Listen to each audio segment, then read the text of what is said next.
form of diabetic retinopathy, diabetic diabetic nephropathy, and diabetic neuropathy.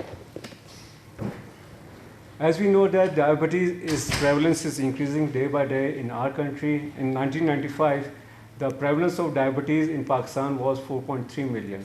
And it is estimated that in 2025, the estimated number of people suffering from diabetes in Pakistan will be 14.5 million.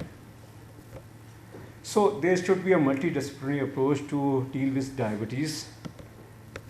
And when we come to the treatment of diabetes related problems like diabetic maculopathy and proliferative diabetic retinopathy, there was initial era of laser, and after this era of laser, first injection of off-label use of anti-VEGF bevacizumab was given for PDR patient in 2006, followed by there was ranibizumab was introduced, then aflibercept was introduced, and there was number of data available in form of RISE and RISE study, in form of VISTA study, that these anti-VEGFs are very effective in case of diabetic maculopathy and in case of PDR patient. But having said all these things, these anti-VEGFs are good for the initial treatment point of view, but I think so from, if we ask from our setup, and for our setup means scenario in our country, the gold standard is still the laser. After giving anti-VEGF intravitreal injection to these patients, we have to go for laser therapy in the form of either focal laser, macrogrid, or PRP therapy. Coming toward new anti-VEGFs. New anti-VEGFs are available in the form by the name of conbercept, brolizumab. Ranibizumab is available nowadays in form of port delivery device, epsibar and faricimab. The strategies in these new anti-VEGFs are they have better anti-VEGF molecule. That's why they require lesser injection number per year, or they inhibit new mechanism of action. Apparatus for sustained delivery of injections are available now, and there are still utilization of gene therapy in these anti-VEGF. Coming towards first new anti-VEGF, that is faricimab. This is first FDA-approved anti-VEGF, and if you look at the molecules of this faricimab, these have two arms. One is inhibit the angiopoietin 2, and other one inhibit the VEGF level. So this synergistically promote the vascular stability of these patients, and the treatment interval range up to 12 weeks. The dose is about 1.5 to 6 milligram. In Willowwood study, what they did that they compared this faricimab with ranibizumab, and this is a randomized controlled trial. And what they found out after this trial is that in group of patients who was given faricimab, there was 13.9 letters of improvement at the visual acuity level. Then comes 10.3 level of improvement of visual acuity was seen in ranibizumab. So there is improvement of visual acuity in all these three groups, but according to this study, there was far better improvement, 3.6 letter improvement in the faricimab group. Then comes the US mode and RAN study. This is in this study, they compared the faricimab with aflibercept group. And what they found out that after 56 weeks of this results, they found out that 11.6 letter of improvement was seen in this faricimab group, and 10.7 letter improvement was seen in aflibercept. There is still improvement seen. The important things we see in these studies that there is an increased interval between the injection. That is the main advantage of these. And safety or efficacy is seen in all the three new anti-VEGFs. When we come to see with the OCT, we see that there are more patients with faricimab had absence of DME as compared to aflibercept group. Conbercept, this is other new anti-VEGF available, and this not only inhibit VEGF-A, it also inhibit VEGF-B and C, and as well as placental-like growth factor. The affinity for VEGF is 30 times better than ranibizumab. Indications is in DME, severe NPDR, and PDR. Dose is about 0.5 milligram. when they compared this conversept with laser group in sailing study, they have found after 12 months of this study that there is far more improvement in the visual acuity level in the conversept group, 8.2 letter improvement of visual acuity as compared to 0.3 letter improvement in case of laser group. But when they extended this study up to 2 years level, what they found at that, the improvement of visual acuity you can see nearly in both group and nearly same. The conversept group improvement was around 8.3 letter, and in laser group there was improvement of 8 letters. So we come to know that after this study that there is improvement of visual acuity with the laser group, but in laser group there is a steady improvement of visual acuity, and still I will say the gold standard is laser in our setup. In this study, when they did the OCT, and they found that in OCT, after doing the OCT, there is decrease in the central macular thickness in both the group, more in case of conversept in first year, and nearly equal after 2 years. Coming to brolizumab is a humanized single chain variable fragment, and molecular size is 26, and it inhibits VEGF-A. The binding capacity in brolizumab is 11 to 22 times greater than the aflibercept and ranibizumab. The Kestrel and Kite study was performed, and they compared this brolizumab with aflibercept, and what they found after 53 weeks of study, that 52 weeks of study, that there is a improvement of the visual acuity in all three groups. In brolizumab group, there is far better improvement in the visual acuity as compared to aflibercept level. The point is, in this brolizumab, the main concern now issue is the safety level.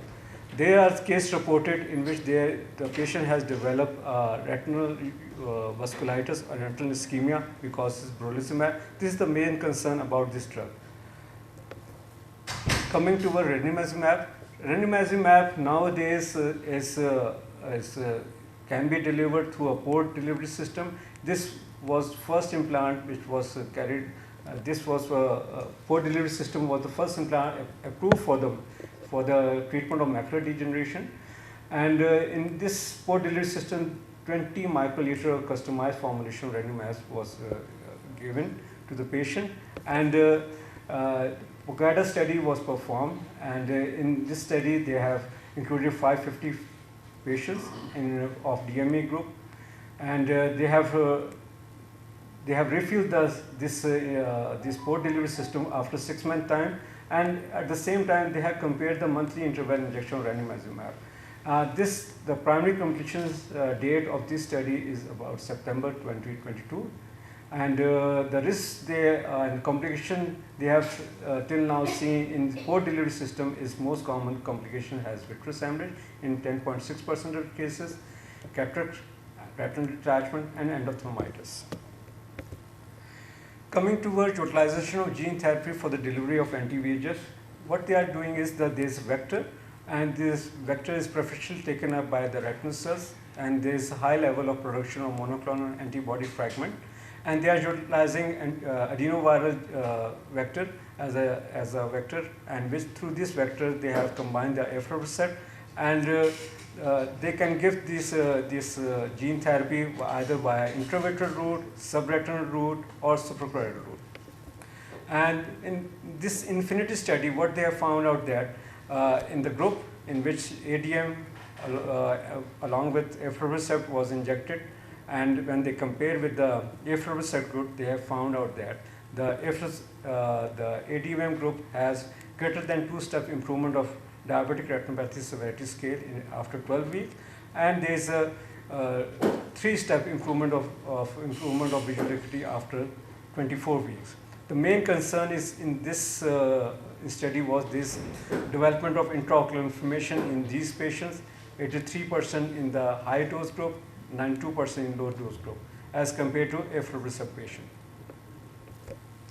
Take home message: the upcoming anti-VEGFs are better, have better tissue penetration, effective frequency interval is increasing up to 8 weeks to 16 weeks duration. Port delivery system is also one of the agent which we can use, or coming up with the interval of injection after 6 months. Gene therapy is also one-time injection, long-term efficacy is there, there's reduced burden of frequent anti-VEGF, or this will optimize the patient compliance, improve the patient vision. Thank you very much. Any questions? Bismillahirrahmanirrahim. Assalamu alaikum, everyone. So I'm really glad my presentation has been ordered after Dr. Asfandiar's presentation and also after the previous session that we just had, because I'm just going to support what he said about, there is that evidence of one molecule being better than the other in these high, profiles or randomized controlled clinical trials, but then there's a reality on ground. And I may or may not agree with him saying that gold standard is still laser in our country, but then I do agree completely with the notion that in our country the guidelines have to be modified according to realities on ground.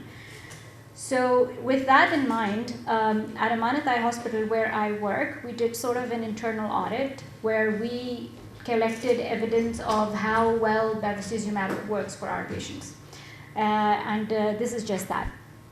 So we wanted to check the short-term efficacy of intravitreal bevacizumab in treatment-naive patients. So the intro behind that is that we all know that most of us are still using bevacizumab, if not for our own personal preference as clinicians, but affordability issues of our patients. So bevacizumab is a winner by a long run as far as the frequency of injections are concerned in Pakistan in general. So they have been proven to be effective. Off-label use hai, but widely used in all over the world. Still the most frequently used injection worldwide, what to talk of Pakistan. And but you have to understand that when we talk about drcr.net or we talk about RISE and RIDE and we talk about all these fancy studies, unke inclusion criteria were very specific and very clear cut. इतने होने चाहिए treatment knife patients होने चाहिए frequency 2 साल तक monthly interval patient injections लगाने आ गया that is just not applicable to our so the rationale behind holding an internal audit is a very honest look in the mirror कि हम जब Avastin अपने patients में use कर रहे हैं and it's not always our fault. Patient pathology, we were just talking about in the previous session that the OCT tells us so much more than just कि fluid है या नहीं है. The presentation of the patient, the severity and the chronicity of the edema that presents to us, the pathology, that severity जिस complications के साथ हमारे पास present करिए, that in order of frequency is a lot more severe than you would expect the patients जो कि drcr.net में employ हुए थे. So can we really state those figures to our patients? Can we really tell them that ओ जी बड़ी अच्छी study हुई थी और इतने माइक्रॉन्स का फ़र्क पड़ गया था Avastin injections के, without telling them that the exclusion criteria was so strict, without telling them that they were injected for at least 24 months, and then saying oh ji all is well in Tinseltown. So and luckily I mean that our study just showed the same. Our results were not as good. So prospective interventional study was conducted at Amanat Eye Hospital, Rawalpindi between August 2018 and November 2019. All cases in this study were Pakistani individuals between the ages of 33 and 79. 35 eyes of 29 patients met the inclusion criteria. We had a very high degree of fallout. So the purpose of the study was not just presenting the results of the study, was also presenting हमें कितनी मुश्किल हुई थी in order to come up with just 29 patients जो हमारे inclusion criteria को fall कर रहे थे. और वो inclusion criteria क्या है कि 4 weekly basis पे at least 3 injections उन treatment naive patients ने लगवाए. There was so much of fallout, there was so much of people just not presenting at the time, and this is what we had. So we did treatment naive. Any patient who had had history of previous intravitreal injections we excluded. Any patient who had even PRP laser for their diabetic retinopathy we excluded. But those patients who had not previously been treated with any anti-VEGF or any other treatment, so that usually pointed toward patients with recent pathologies. So that's kind of the catchment that we were trying to target. And we had patients from all across the board, from मेरी सारी medical retina practice में DME, CRVO, BRVO, हमने सबको include किया था, which is actually a limitation to my study, because we didn't substratify according to pathology. But we'll get to that later. And for those whom we had evidence, those that were able to pay for an OCT scan, I work in a private setup entirely. So हम जब एक needle भी लगाते हैं तो उसके पैसे हम उसी से भरते हैं. OCT costs a lot in my setup, unfortunately. So, but before I start treatment, I make sure that the patient has somehow or the other gotten an OCT, and we have the record so that we can do a post-treatment analysis. So जिनकी OCT हुई भी थी, जिनका CRT और macular volume raised था, we did that. And exclusion criteria, PDR with no macular edema, because we didn't have anything to fall back on as far as whether our anti-VEGF was working. So I do treat patient according to DRCR protocol S, but I did not include them in the study. And those who received any other treatment for their macular edema, or those who had switched. So all the boxes were ticked, ethical approval was obtained, all patients were consented, clinical record was maintained, and we had our OCT measurements as well. Just for the sake of limitation of time, I'm going to go directly to the results. The BCVA improved substantially with a very low p-value, which made it significant. 4 weeks after the third injection, CRT decreased significantly from 492 plus minus 192. So there's a great variation between the CRTs of our patients. So I admit that there was a huge variation between very mild to very severe edema, but by and large, all of those patients, they did improve after 3 injections of anti-VEGF. And macular volume also decreased slightly. So these were the 3 parameters that we were looking at: the vision, the macular volume, and the CRT. And no systemic or ocular complications were observed during the course of this study.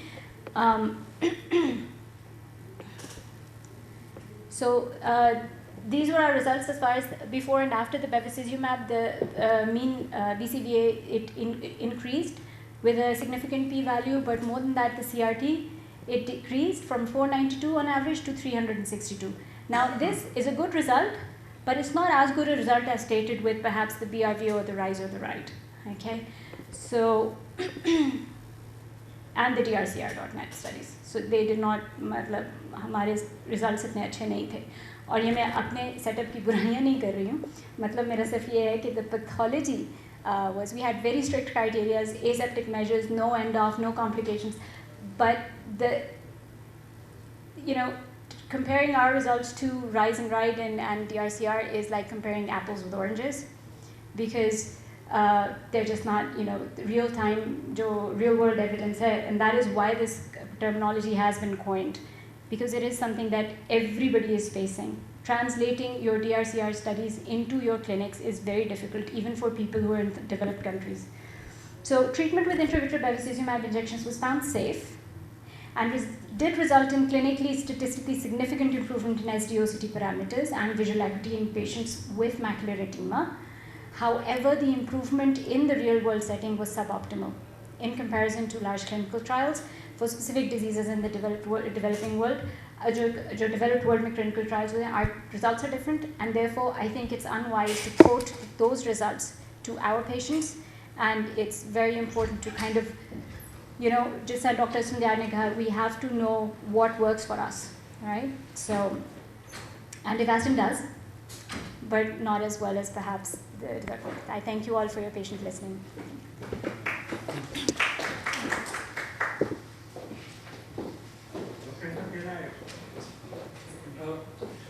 Do you think after giving these injections to these diabetic patients, not only we have to concentrate on the macular edema, we have to first of all treat the root cause, that is diabetes.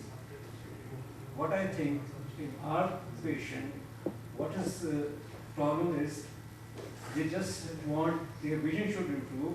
They are not concentrating, or they are not going toward the control of diabetes. When you look into their hemoglobin A1C level, they are above normal, above normal limits, and they want just improvement of the vision. They do not bother to control the diabetes. That is the main reason our patient is not improving in our setup. I think this is my point of view. What do you think? I totally agree.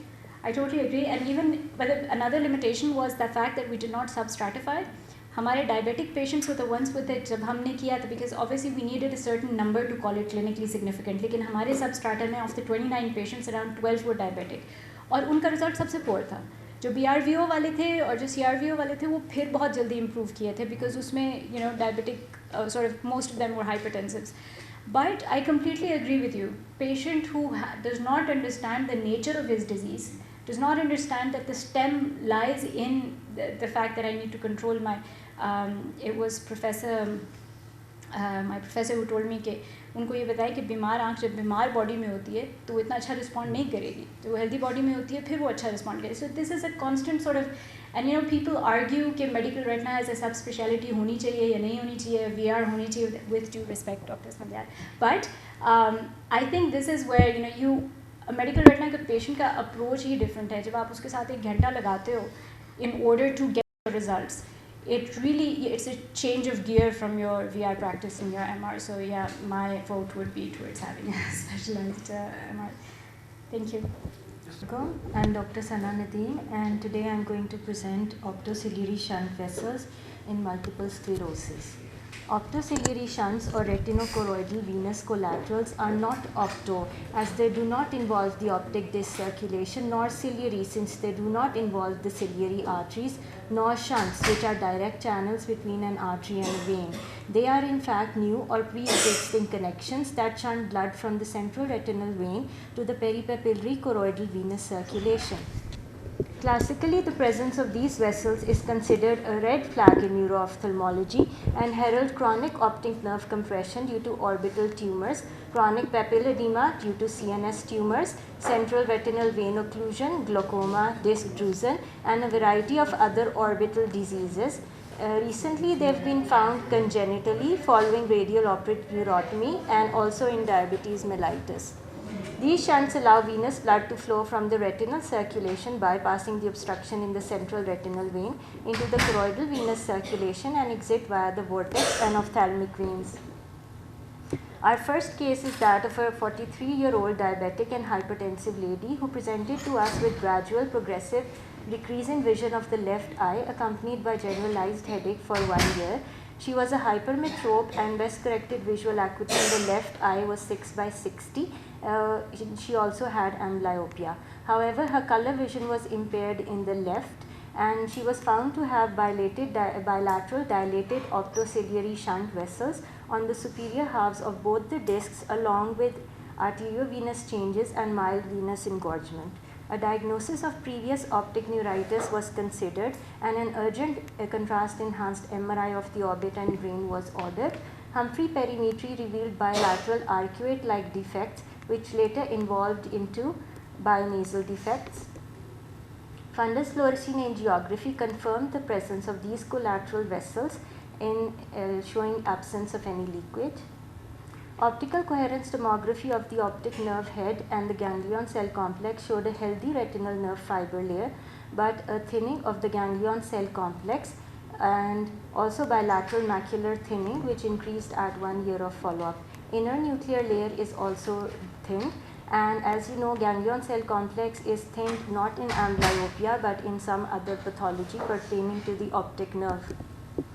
OCT angiography showed mild enlargement of the foveal avascular zone on both sides along with reduced capillary vessel density and perfusion. A thorough investigative workup was performed in which ESR and C-reactive protein were raised together with ANA and serum ACE. A CSF exam was normal with oligoclonal bands negative, anti-aquaporin 4 antibodies negative, and also anti-myelin oligodendrocyte glycoprotein antibody also negative. VEP showed reduced P100 wave amplitude in the right and it was unevocable in the left. A contrast-enhanced MRI showed multiple T2 and FLAIR hyperintense foci in the cerebral white matter, which was considered to be static at that time, and a multiple sclerosis diagnosis was not made. At 1 year, these foci again remained static. At that time, she suffered from generalized pain, weakness, had tremors, and also depression, but later she developed seizures, chronic pain, and lower limb numbness, for which a contrast-enhanced MRI of the spine was ordered, which showed an active demyelinating focus in the spinal cord at the DV2, DV3 level on T1 weighted images with mild cord expansion. And here it is that she was diagnosed with MS.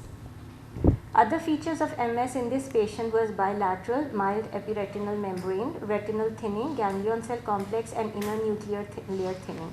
The optociliary shunts were considered to be due to previous episodes of bilateral optic neuritis superimposed on amblyopia in the left eye.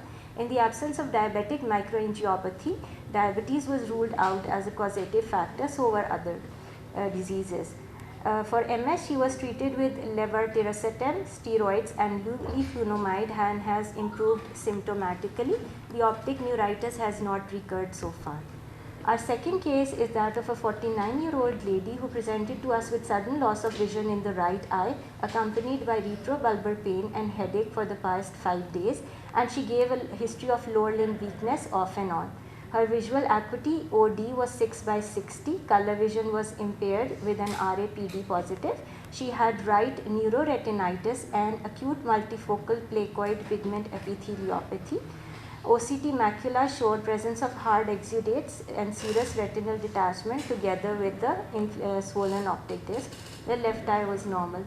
Humphrey perimetry showed bilateral central scotomata. She was immediately managed with IV steroids for 3 days, followed by oral steroids for 11 days, followed by a 4-day taper.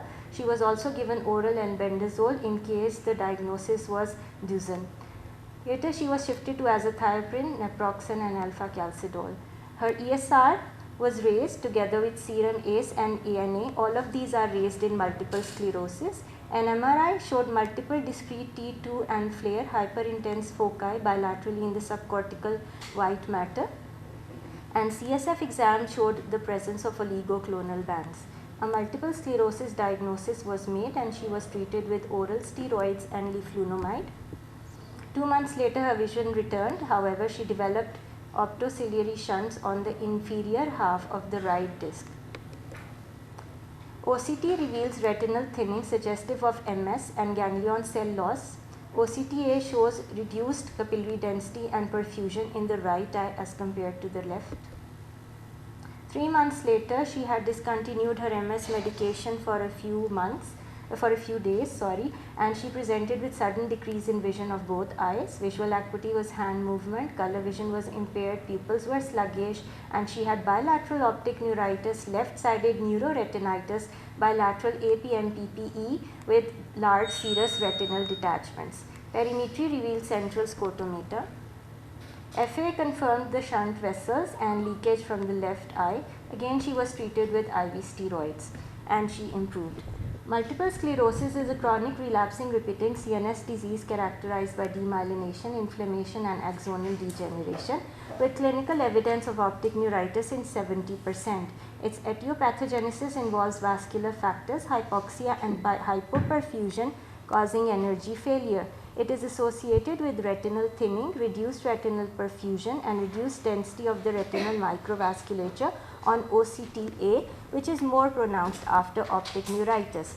We postulate that oxidative stress in MS contributes to retinal venous perfusion changes which have predisposed to the development of these collateral vessels as a consequence to the optic neuritis and retinopathy. Regarding the fact that these collaterals have only affected the superior halves in the first case and inferior halves in the second case of the disc, we hypothesize that this is on the basis of compartmentalization of the blood supply to the superior and inferior halves of the retina. To conclude, I would say that optociliary shunts with visual loss should raise a red flag and we should thoroughly investigate for a hidden sinister cause.